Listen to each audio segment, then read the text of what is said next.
Je n'ai jamais demandé tous ces avantages. Cette phrase, Charles Millon l'a répétée plusieurs fois à la barre aujourd'hui. Les avantages en question, une femme de ménage employée à temps plein, plus de 40 heures par semaine, au service du couple Millon et de ses enfants.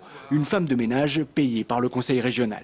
Elle faisait le ménage, elle faisait un peu les courses, elle faisait le repassage, elle faisait la cuisine pour tout le monde. Elles n'ont jamais vu de réception, elles n'ont jamais organisé de réception, elles n'ont jamais débarrassé de réception. Et ça, c'est pas prévu par les textes et ça rentre pas dans un objectif de la région, c'est évident.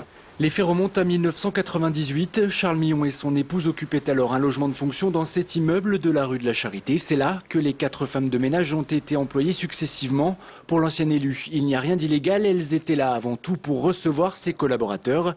C'est ce qu'il a dit au tribunal, même si les femmes de ménage ont affirmé le contraire pendant l'instruction.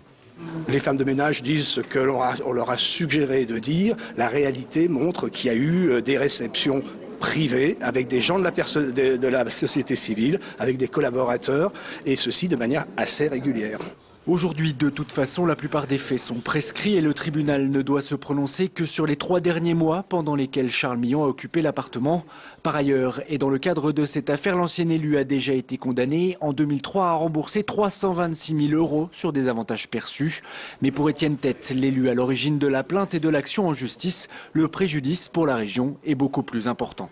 Je vais simplement chercher un complément d'indemnisation car sur les 600 000 € du préjudice pour les collectivités locales, il n'y en a qu'un peu plus de la moitié qui a été remboursé. Les calculs de M. Tête, qui je vous rappelle a une formation de gynécologue et non pas de comptable, les calculs de M. Tête sont manifestement surestimés. Je peux vous dire que ça a été remboursé au-delà de toute espérance. Dans son réquisitoire, le procureur a demandé une peine de prison avec sursis, une peine symbolique, ce sont ses mots, et une amende allant de 10 000 à 20 000 € à l'encontre de Charles Millon. Le jugement a été mis en délibéré ce soir.